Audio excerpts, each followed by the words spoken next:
உத்தரகோசமங்கை பற்றி பலரும் அறியாத ஆச்சரியம் தரும் அற்புதங்கள். தமிழகத்தில் உள்ள மிக அற்புதமான சிவத்திருத்தலங்களில் ஒன்று உத்தரகோசமங்கை. இங்குள்ள மரகத நடராஜர் சிலை மிகவும் புகழ்பெற்றதாகும். இவரை தரிசித்தால் முக்தி கிடைக்கும், அனைத்து விதமான நலன்களும் கிடைக்கும். வருடம் முழுவதும் சந்தனக்காப்பால் மூடப்பட்டிருக்கும். வருடத்திற்கு ஒருமுறை ஆருத்ரா தரிசனம் அன்று மட்டுமே மரகத நடராஜரின் பச்சை திருமேனியை தரிசிக்க முடியும். இக்கோவிலில் கும்பாபிஷேகம் நடக்கும் வேளையில் இக்கோவில் பற்றிய அற்புதமான தகவல்களை தெரிந்து கொள்ளலாம். உலகின் முதல் சிவாலயமாகவும் தமிழகத்தில் மிக பழமையான முக்கியமான கோவில்களில் ஒன்றாகவும் இருப்பது உத்தரகோசமங்கை திருத்தலம். உத்தரகோசமங்கை எனும் தலம் சிதம்பரத்துக்கு அடுத்து நடராஜர் திருத்தலங்களில் முக்கியமான தலங்களில் ஒன்றாக போற்றப்படுகிறது. உத்தரகோசமங்கை அற்புதங்கள். ராமநாதபுரம் மாவட்டத்தில் உள்ளது உத்தரகோசமங்கை எனும் புண்ணிய திருத்தலம். இந்த மாவட்டத்தில் உள்ள ராமேஸ்வரம் முதலான முக்கியமான தலங்களில் இந்த தலமும் குறிப்பிடத்தக்கது. புராணமும் புராதனமும் பின்னிப் பிணைந்த அற்புதமான இந்த தலம் குறித்து ஏராளமான தகவல்கள் சுவாரஸ்யம் கூட்டுகின்றன. உத்தரகோசமங்கையில் உள்ள மூலவர் சுயம்புலிங்கம் சுமார் 3000 வருடங்களுக்கு முந்தையது என்று ஆய்வாளர்கள் கணித்துள்ளனர். சுமார் 20 ஏக்கர் பரப்பளவில் அமைந்துள்ள இந்த ஆலயத்துக்கு ஏராளமான நிலங்களும் ஆடுகளும் மன்னர் வழங்கி திருப்பணிகள் செய்தார் என கல்வெட்டு குறிப்புகள் தெரிவிக்கின்றன. உத்தரகோசமங்கையே சிவபெருமானின் சொந்த ஊர் என்று பெருமையுடன் சொல்கிறது புராணம். மதுரை மற்றும் மதுரையைச் சுற்றிலும் சிவனார் ஏராளமான திருவிளையாடல் புராணங்களை நிகழ்த்தினார். திருவிளையாடல் புராணத்தில் வரும் வலை வீசி மீன் பிடித்த படலம் இந்த தலத்தில்தான் நடந்தது என்று வரலாற்று ஆய்வாளர்கள் தெரிவிக்கின்றனர். ஆதி சிதம்பரம் தலம். உத்தரகோசமங்கை கோவிலில் முக்கிய திருப்பணிகளை பாண்டிய மன்னர்களே செய்தனர்.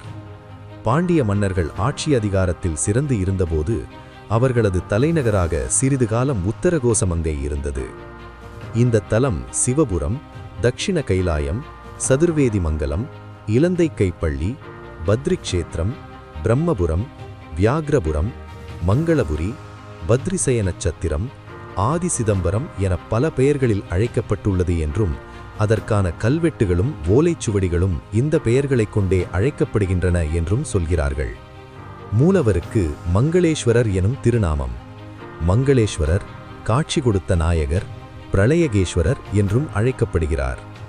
அம்பாள் மங்களேஸ்வரி, மங்களாம்பிகை, சுந்தரநாயகி என அழைக்கப்படுகிறாள். ஸ்ரீ மங்களேஸ்வரியை போற்றும் வகையில் வாதா சுப்பிரமணியம் பிள்ளை என்பவர் பிள்ளைத்தமிழ் பாடியுள்ளார். 1901ஆம் ஆண்டு வெளியான அந்த நூல் 1956ஆம் ஆண்டு மறுபதிப்பு செய்து வெளியிடப்பட்டது. மரகத நடராஜர். ஸ்ரீராமர் வழிபட்ட ராமேஸ்வரம் இந்த மாவட்டத்தில் உள்ளது. ராவணனை கொன்ற தோஷத்திலிருந்தும் பாவத்திலிருந்தும் விமோசனம் பெறுவதற்காக ராமேஸ்வரத்தில் வழிபட்டார் என்கிறது அந்த ஆலயத்தின் தல புராணம். இங்கே உத்தரகோசமங்கையில் உள்ள கல்வெட்டுகளில் ராவணனின் மனைவி மண்டோதரி பெயர் இடம்பெற்றுள்ளது. எனவே இந்த தலம் இராமாயண காலத்தைய கல்வெட்டு என கருதப்படுகிறது. இந்த தலத்தில் வேதவியாசர், காகபுஜண்டர், மிருகண்டு முனிவர், வாணாசுரன், மயன், மாணிக்கவாசகர், அருணகிரிநாதர் ஆகியோர் வழிபட்டு ஈசன் அருள் பேறு பெற்றுள்ளனர். சிதம்பரத்தைப் போலவே இங்கேயும் நடராஜர் பெருமான்தான் விசேஷம். இங்கேயுள்ள பஞ்சலோக நடராஜர் மிகவும் வித்தியாசமானவர். இவர் வலதுபுறம் ஆண்கள் ஆடும் தாண்டவமும் இடதுபுறம் பெண்கள் ஆடும் நளினமான கலைப்படைப்பாக உள்ளார். இந்த விக்கிரக திருமேனியையும் கல்வெட்டு குறிப்புகளையும் பார்க்கும்போது நடராஜர் சிலையும் தொன்மையானது என புலப்படுகிறது என்கிறார்கள் ஆய்வாளர்கள். கோவில் வாசலில் விநாயகப் பெருமானும் முருகப்பெருமானும் இடம் மாறியுள்ளது என்பது வித்தியாசமான அமைப்பாக விளங்குகிறது. அதேபோல் முருகனுக்கு வாகனமாக யானையுள்ளது.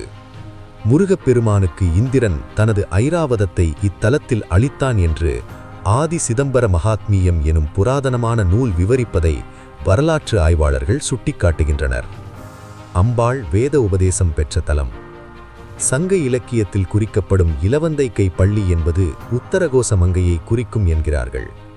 மேற்குறித்த கல்வெட்டில் இலவந்தை கை பள்ளி துஞ்சிய நன்மாறன் பெயரும் செதுக்கப்பட்டுள்ளது அற்புதம். மாணிக்கவாசகருக்கு உருவக்காட்சி தந்த சிறப்பு கொண்ட தலம் எனும் பெருமையும் உத்தரகோசமங்கைக்கு உண்டு.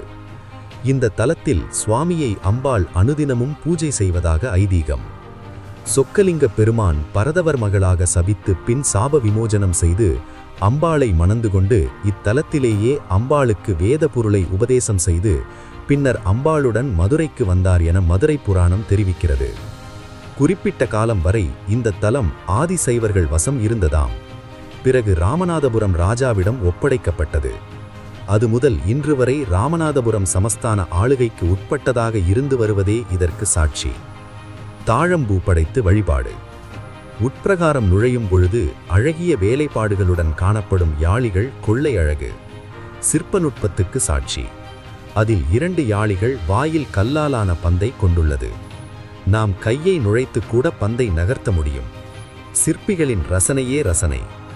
இத்தலத்து கோவில் குளத்தில் வாழும் மீன்கள் கடல் நீரில் வாழும் மீன்கள் என்பதும் வியப்பு சேர்க்கிறது. பொதுவாக தாழம்பூவை பூஜைக்கு சேர்க்க மாட்டார்கள். ஆனால் இங்கே பிரதோஷத்தன்று தாழம்பூ வைத்து வழிபடுகின்றனர். இக்கோவிலில் சிவனாருக்கும் அம்பாளுக்கும் தாழம்பூ மாலை சார்த்தி வணங்கினால் தோஷங்கள் நீங்குவதாக சொல்கிறார்கள். தடைப்பட்ட மிருமணமும் கைகூடும். இங்கு ஆதிகாலத்து வராகி கோவில் உள்ளது. இங்கு ஒவ்வொரு வெள்ளி, செவ்வாய், ஞாயிறு தினங்களில் ராகு காலத்தில் வராகியை வழிபட்டால் தீராத பிரச்சனைகள், திருமணத் தடை போன்றவை விலகும். அந்த காலத்திலேயே வராகி வழிபாடு இங்கே இருந்திருக்கிறது என புலப்படுகிறது.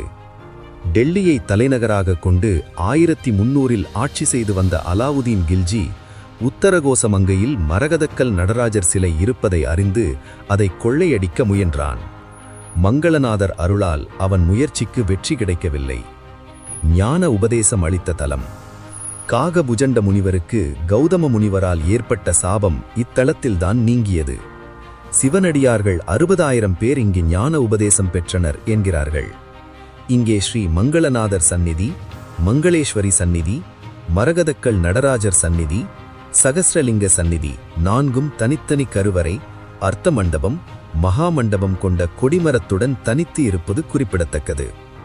இவை அனைத்துமே மிக நேர்த்தியான கட்டுமானத்துடன் சிற்ப வேலைப்பாடுகளுடன் அமைந்துள்ளது குறிப்பிடத்தக்கது. காரைக்கால் அம்மையாரும் இங்கு வந்து ஈசனை வழிபட்டு சென்றுள்ளார். உத்தரகோசமங்கை கோவிலின் கட்டிடக்கலை திராவிட கட்டிடக்கலை அடிப்படையாக கொண்டு கட்டப்பட்டுள்ளது என்கிறார்கள். தீரா நோய் தீர்க்கும் சந்தனம். இங்கே வருடந்தோறும் சித்திரை மாதம் திருக்கல்யாண வைபவம், வைகாசி மாதம் வசந்த உற்சவம், ஆனி மாதம் 10 நாள் விழா, ஐப்பசி மாதம் அன்னாபிஷேகம், மார்கழி திருவாதிரை விழா, மாசி மகாசிவராத்திரி ஆகியவை இத்தலத்தில் நடைபெறும் முக்கிய விழாக்கள். இவ்விழாக்கள் குறைவின்றி நிகழ வேண்டும் என அந்த காலத்தில் நிபந்தங்களும் நிதிகளும் வழங்கப்பட்டிருக்கின்றன என்கிறார்கள் ஆய்வாளர்கள். மரகதக்கல் நடராஜர் மீது சாத்தப்பட்டு எடுத்துத் தரப்படும் சந்தனத்தை வெந்நீரில் கரைத்து குடித்தால் தீராத நோய்கள் கூட தீரும் என்பது நம்பிக்கை. இக்கோவிலில் 11 விநாயக சிலைகளை பிரதிஷ்டை செய்திருக்கிறார்கள். சிவனாரை பிரகாரமாகச் சுற்றி வரும்பொழுது மகாலட்சுமியை வழிபடலாம். ராஜகோபுரத்தில் ஷரபேஸ்வரர் சிலை என அற்புதங்களும் ஆச்சரியங்களும் கொண்ட திருத்தலம் இது. இந்த கோவில் வரலாறு உங்களுக்கு பிடித்திருந்தால் இந்த வீடியோவிற்கு ஒரு லைக் பண்ணுங்க. மேலும் இது போன்ற தகவல்களுக்கு மறக்காம நம்ம சேனலை சப்ஸ்கிரைப் பண்ணுங்க.